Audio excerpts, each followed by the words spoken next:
What happens occasionally with some producers is they want to play director, but they often lack the vision and talent to be one, hence why they're producers. I'm going to stress right at the onset, this is not about action figures.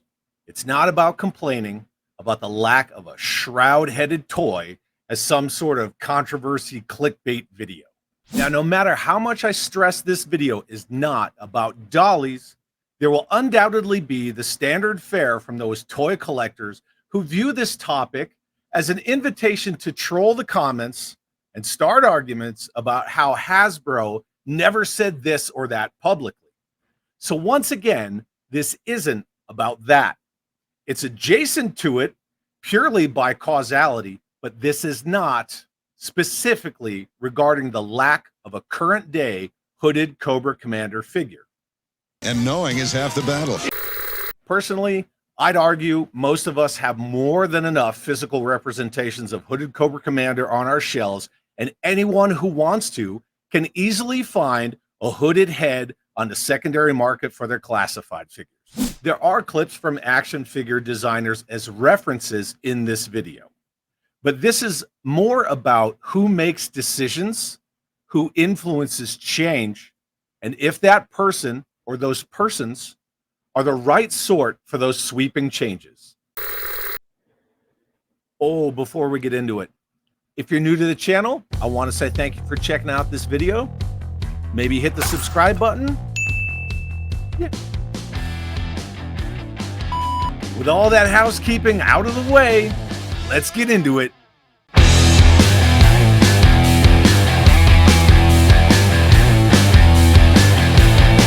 With a line that's been around as long as G.I. Joe, who makes the decisions? Surely it's been a lot of people over the decades, but should it be creatives such as a Ron Rudat? Does Hasbro even have brand creatives anymore, since most of the lines are all based on nostalgia with almost no new character designs? Ain't nobody got time for that. Is it the comics writing team, say like Larry Hama, or the people who are working on the Dark Energon universe? I know what that is. Is it the brand managers? Or maybe is it the corporate executives? Lowered expectation. When are decisions polarizing? When are decisions controversial? And why does controversy arise from those decisions? Female dial tone from Resolute? Okay, that's the sister of the original dial tone Jack Morelli. So Jack and Jill Morelli, get it? Wink, makes sense. A female Doc in the comics? Okay, well that's Carla Greer, the daughter of the original Doc, Carl Greer. Characters get older, they move on, makes sense. Classified Spirit being a sniper and not a tracker like he was in A Real American Hero. Okay, that's fine. What about Roadblock in G.I. Joe Retaliation? Not making every statement a rhyme. That's probably smart in today's outrage culture. It doesn't break the character. Dwayne Johnson probably wouldn't have done that crap anyway. What about Duke being engaged to the Baroness before she was bad in The Rise of Cobra? Pushing it. Duke being a captain in Rise of Cobra? No. Why? Why did they have to make him a captain? Duke is the senior enlisted person in G.I. Joe, right? He is the first sergeant. He's kind of one of those be no do non-commissioned officer professionals. To make him a captain, kind of a dumb idea, especially when you have General Hawk. Baroness being Cobra Commander's sister in Rise of Cobra. That's just dumb. Completely lazy writing. Shouldn't have been in there. But did any controversy, true controversy, really come from those decisions? Nope. Hold on to your butts. So then when does controversy come out of decisions like this? When the decision was based out of desire and not based on necessity. The desire based on the personal opinions of a single ignorant person compounded by the do-nothing attitudes of the yes men and women corporate executives who are not creators. That person being Lorenzo DiBonaventura, a Hollywood producer who has been allowed to effect too much change and make too many long-lasting decisions in the direction of G.I. Joe as an intellectual property. With all that considered, I invited my good friend Mikey from JMK Custom Works to discuss an interview with Lorenzo DiBonaventura that I found back in 2021, in which he specifically discusses his problems with Cobra Commander as a character, and especially the hooded version. All right, so I'm joined by my good friend Mikey from JMK Custom Works, and we're going to be discussing this interview with Lorenzo DiBonaventura from Mike Ryan at UPROXX in July of 2021, just before the release of the ever popular and massively successful Snake Eyes, a G.I. Joe Origins original origin movie. Mikey, thanks for hanging out with me again. Thanks for having me on, man. So this article basically states Lorenzo DiBonaventura, for those who don't know, is the driving force behind Transformers and the G.I. Joe movies. Yeah, we know. Yeah, okay. And then the interviewer states, the approach I had with this interview was pretty much just, so where are we? We know we have Snake Eyes coming out this weekend, which after only 2 G.I. Joe movies is a complete reboot of the franchise. Now we're just going to skip along. So there's interesting stuff in this interview where Lorenzo DiBonaventura discusses Hooded Cobra Commander. I know that there's been a lot of talk in the G.I. Joe community regarding he didn't say that, Hasbro didn't retire the hood, Hasbro never said they won't do the hood, and we know that G.I. Joe fans, they'll die on a lot of hills. And unless one of the people on the Hasbro G.I. Joe team were to ever come forward, which we know none of them would, because they don't ever really talk about anything. And the execs aren't going to do it. But unless one of them were to come forward and say, this is why we will never do the hood, then most G.I. Joe fans will die on the hill of, well, Hasbro never said that. So I was alerted to this interview, and there's some eye-opening stuff said here. So the article goes on to say, but first we start with Cobra Commander, a fan favorite character that got a pretty unusual treatment in G.I. Joe Rise of Cobra. I'd agree with that. That's true. Yeah. Baroness's brother, Duke's best friend. No. It's a little too close to everything. Yeah. It's Simplexity, as Michael from Retro Blasting likes to say. Now DiBonaventura explains why that character inherently rubs him the wrong way. What the fuck did I just hear? The guy who is touted in this article as being the Kevin Feige of G.I. Joe and Transformers movies admits Cobra Commander, the leader of the antagonist group for G.I. Joe, rubs him the wrong way. Well, let's read on. When do I get my Cobra Commander origin story movie? That's a stupid question right off the bat. It's so funny. You know what? I have this funny reaction about Cobra Commander, which is he kind of looks like he's from the KKK. You are made of stupid. And then the interviewer says, not with the helmet. Not with the helmet. You're absolutely right, says DiBonaventura. So the interviewer, this, scholar, says, the hood, I agree with you, not a good look, but you can do the helmet and visor. DiBonaventura says, yeah, you can do the visor for sure. I don't know what the next one's going to be. We know that in the comics, in the new comic continuity, he wears a ski mask. They took him from the hood to the ski mask look. He still has the Cobra emblem on his head, but no longer a hood. And then the interviewer goes on to ask, is that why you changed his look so drastically for the Joseph Gordon-Levitt version in Rise of Cobra?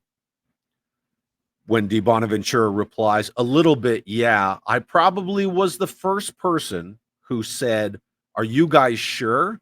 Doesn't he look a little like from the KKK? And everybody's looking at me like, how dare you say that? The person to blame for that is Lorenzo DiBonaventura. the producer on the G.I. Joe movies from Paramount. He was in a writer's room with Hasbro and all the higher ups, and they were going over stuff for the third movie. And he said, don't you think people are going to, think a guy in a hood is from like the KKK? Everyone's jaw just dropped. Like they had never noticed before or anything like that. And it was like people turned like shocked across the whole room. And from then on, Hooded Cobra Commander can never be shown or mentioned ever again. How'd you get to that conclusion after 40 years of this character being out? After this character being established since the very first issue of the Marvel Comics, when he's not in battle, he wears the hood to conceal his face. And then when he goes into battle, he puts on the visored battle helmet, and it's mirrored because of the whole psychological aspect of people who are in front of them staring back at themselves. It was one of the reasons. That's a little vague. It was one of the reasons. The idea of why did you want to cover up his face was also interesting to us. What does he look like? Well, now we know he looks like Joseph Gordon-Levitt. The interviewer goes on to ask, I've noticed Hasbro hasn't put out a hooded version in the classified series. It's all the face shield. Maybe you influenced that. DiBonaventura replies, yeah, I think I might have affected that because I'm just like, guys, it's pretty obvious to me. They kept saying, you have to put it in, you have to put it in. So obviously there was some pushback where they wanted him to put it in the movie. And we've seen previously that for G.I. Joe Retaliation, there was concept art of a hooded Cobra Commander, and DiBonaventura denied it. DiBonaventura says, I will not put it in whatever the vibe of that is. So he had a huge problem with hooded Cobra Commander. I should say. Also, this is 2021, so there's like 10 classified series figures. Like, roughly. Like, you haven't put him in the line yet? Like, no, they've got the super ceremony version of Cobra Commander from the video game. Right, absolutely. No, we're just going to do one Cobra Commander for now. We've had it out a year. Yeah, it's kind of weird. But, there's a lot of telling stuff from this interview with Lorenzo DiBonaventura from UPROXX. I actually found that article from a link on the yojo.com boards in the thread titled The Hooded Cobra Commander thread. And I'm going to put the link to that in the description, of course. But this Fred Broca posted basically the cliff notes of the interview with DiBonaventura from the UPROXX article, stating everything that we just talked about. There's a couple other interesting things here. The YouTube interview with Brian Flynn from Super 7 done by Pixel Dan. Pixel Dan asks Brian Flynn, and Brian Flynn discusses why he can't do Hooded Cobra Commander. And it was Hasbro that told him he can't do Hooded Cobra Commander. I've seen a lot of chatter around Cobra Commander and the fact that he's got a helmeted head but no hooded head. And I have seen some rumor that might be like a rule. At this time, they've asked us not to use the hood. In working on this figure, simply they just said, we'd rather this be, Cobra with the helmet, and we'd not like to make the hood at this time. If you look at what Hasbro's made recently, you could infer that they're having the same conversations internally. Don't ask questions. And then the person who posted this on yojo.com also put a link to our friends over at 3POA to their episode 15, where Bobby Valla confirms, according to this right here, that Hasbro had retired Hooded Cobra Commander. From then on, Hooded Cobra Commander can never be shown or mentioned ever again. Yeah. So the guy who made shitty G.I. Joe movies is to blame for now us not ever getting a Hooded Cobra Commander. It's not. It's the KKK. Well, it's also that the people in that room just didn't know the character. The Yeah. people in that room, I could probably remember who at least, 5 of them were. And like, none of them ever knew who this, if you showed them this character without the Cobra symbol on it, they'd have no idea who this character is. But wait, there's more. They told Carson Metaxas from 3djoes.com when they licensed his omnibus, they told him that he had to remove Hooded Cobra Commander from the cover. So that's why Carson put out a poll saying who should be on there, and obviously version 2 Snake Eyes, right? G.I. Jesus won that poll, and that's why the Hooded Cobra Commander on the cover of Carson's omnibus was replaced with version 2 Snake Eyes, because they do not want Hooded Cobra Commander front and center on any marketing whatsoever. Ain't nobody got time for that. So that's a pretty interesting article, Mikey. I don't know. What do you think about it? It's pretty flimsy. I mean, one guy saying that that's what he thinks it looks like totally covers up every historical reference of it. I mean, one guy perceives it as something that it's clearly not. Hey, Daryl, I got a question for you. Sure. Were you around during the whole Lorenzo DiBonaventura Hooded Cobra Commander thing? Yes, and I never heard Lorenzo say that. However, his direct pipeline was never to the people in the trenches. It was always either to the people, either to Brian directly, actually almost exclusively to Brian Goldner directly, or sometimes the people in charge of Hasbro Studios. So when you're at the top like that, you only talk to the top. Yeah. Lorenzo's a very powerful person, obviously. Anybody who feels that mask represents an executioner or a Middle Eastern thing or whatever, if somebody has an opinion on that, they'll vocalize that opinion, and then it will become socialized through the company once that's repeated. What's he see when he sees Baron Zemo? Does he see a Klansman when he looks at the purple striped? Well, he definitely doesn't have any say on Baron Zemo, but you bring up a very good point, because we know that Hasbro can do hooded characters, and Baron Zemo is he's a little closer. Yeah, he's some people argue that, well, that's Marvel Legends, that's not G.I. Joe, but Marvel Legends is licensed. G.I. Joe is owned.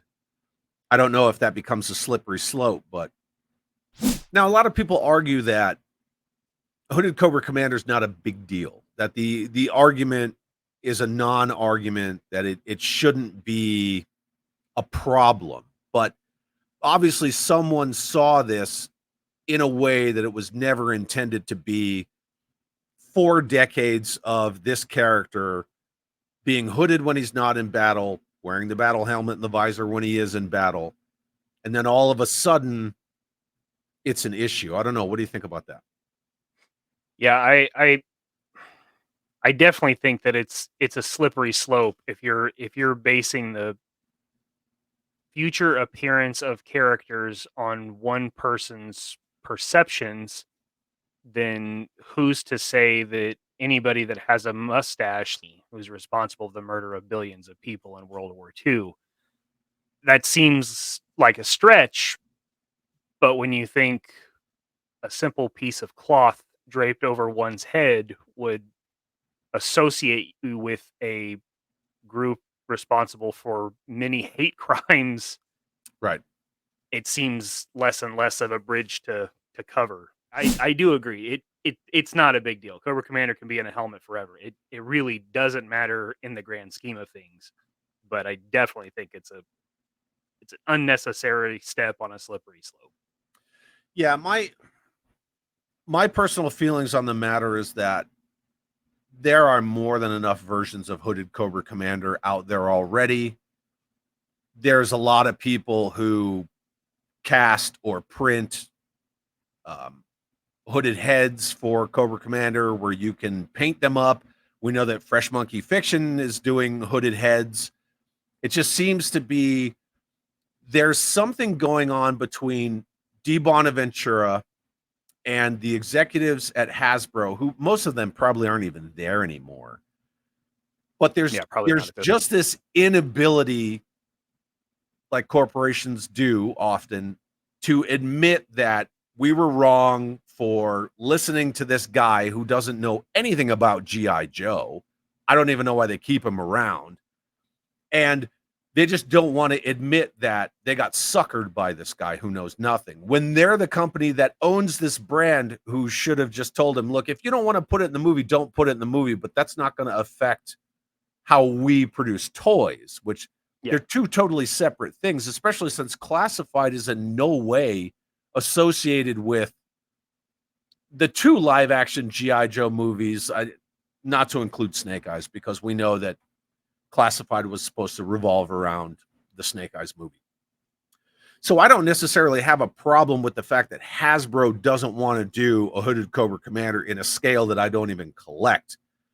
My issue is that you allow one person who is outside of your organization to dictate something like that. And just like you pointed out, that is definitely a slippery slope. Yeah. Yeah, and also, I mean, if you're looking at his track record, how good is his judgment? He's given you 3 movies that have not done well, despite one being full of big actors. I mean, Retaliation, I got very little problems with Retaliation. There's a few parts in it, but it's definitely a guilty pleasure movie. I enjoy watching it still. Out of the 3, it's the best. It wasn't. Yeah, definitely. Yeah, by far.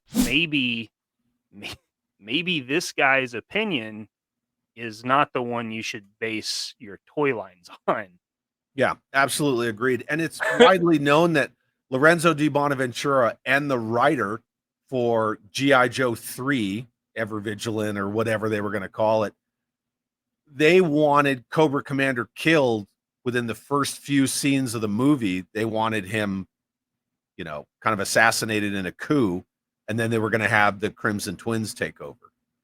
And there were people on the G.I. Joe team, Mark Webber being one, saying absolutely not, like that is the worst idea. And then it went into development hell and it never happened. And then we got the Snake Eyes reboot. So I keep thinking back to that part in the interview where he says that he doesn't understand why his face would be covered. Like, right. That's just part of it. Darth Vader, you don't see his face until the 3rd movie, is kind of synonymous with the big bad. I mean, you don't see their face. It's synonymous with evildoers in media. I feel like it's just kind of it just seems like a weird thing to question. To me, that was one of the sticking points where you've got a guy who he doesn't understand anything about this stuff whatsoever. If you don't understand the psychology of why Cobra Commander hides his face, maybe you shouldn't be someone who acts like you're a subject matter expert on what he's wearing on his head. Chad, how insensitive of you. So there you have it. It's kind of a lot to chew on. But in the age of social media, there's always going to be echo chambers. There's echo chambers that will adamantly defend retiring the hooded Cobra Commander look and say it's all no big deal. Loyalty to the brand. Or use the defense that Hasbro never said that publicly. Loyalty is salvation. Hasbro never admits anything publicly, so that's a non-starter to begin with. Loyalty is life. There's also echo chambers where people will complain that they don't have a retro classified carded hooded Cobra Commander. So again, welcome to the internet. Glad to see you. Now, if you're perfectly okay with the hooded Cobra Commander look being retired, that's okay. You're allowed to feel like that, of course. Just as I'm allowed to not be okay with how and why it happened and to point it out. But inevitably, there's going to be some wild comments left on this video because for some reason, people who are okay with anything don't like that you're not. Just consume product. I didn't make this video to challenge the current slate of collectors who are okay with anything and need validation for that. Get excited for next products. I made this video to question the why of some things. And it's the why of this whole situation that bothers me, not the what of the hooded Cobra Commander being retired. There's a difference. Like why Ginger Kent was allowed to influence Alan Hassenfeld to kill a real American hero and thusly kill Sergeant Savage in 1994. Like why were G.I. Joe toys made a Toys R Us exclusive when it was known that Toys R Us was going under thanks to Bain Capital? And why, like Lorenzo DiBonaventura, being allowed to decide the hooded version of Cobra Commander was problematic based on personal decisions, and he chose to convince a room full of people who didn't even know the character to believe his own personal bias. At the end of the day, corporations are going to corporate. And no, hooded Cobra Commander doesn't hurt the corporate bottom line for Hasbro. Okay, fine.